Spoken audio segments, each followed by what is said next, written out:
S'il fallait, en matière politique, vous conseiller un livre, je vous conseillerais les réflexions sur la Révolution de France d'Edmund Burke, qui date de 1790. On peut le lire en anglais si on parle cette langue, mais il y a une bonne traduction française récente, enfin relativement récente, que l'on trouve dans la collection Pluriel. Et c'est un livre extraordinaire. Edmund Burke a tout compris. Il avait compris dès l'origine de la Révolution française ce qui allait se produire. Et il explique à quel point nous avons besoin des traditions et des préjugés légitimes. On ne peut pas vivre sans préjugés légitimes.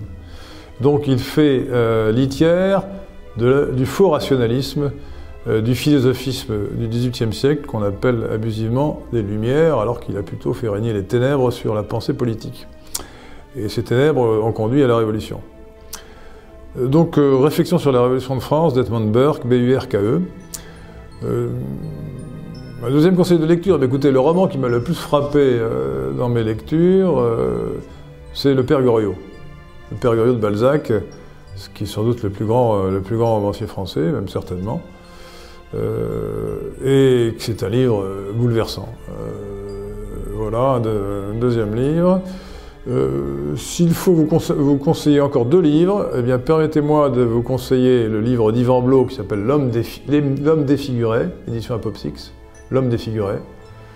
Yvan Blot est aujourd'hui l'un des penseurs les plus importants dans notre pays sur le plan de la philosophie politique, et il a fait dans ce livre une brillante synthèse, une profonde synthèse de ce qu'il faut penser de la situation de la France, de la situation du monde occidental et des principes politiques et métapolitiques qui doivent nous inspirer.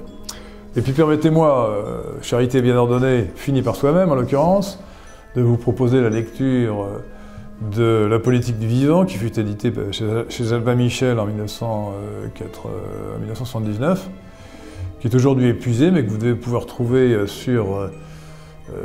dans des bibliothèques ou comme livre d'occasion, mais que je vais rééditer, je pense, prochainement, au moins sous forme numérique, que je mettrai en ligne sur le site du Carrefour de l'Horloge, cdh.fr. Je vous invite à mettre un pouce bleu sur cette vidéo et à vous abonner à ma chaîne si ce n'est pas encore fait. Je compte sur vous.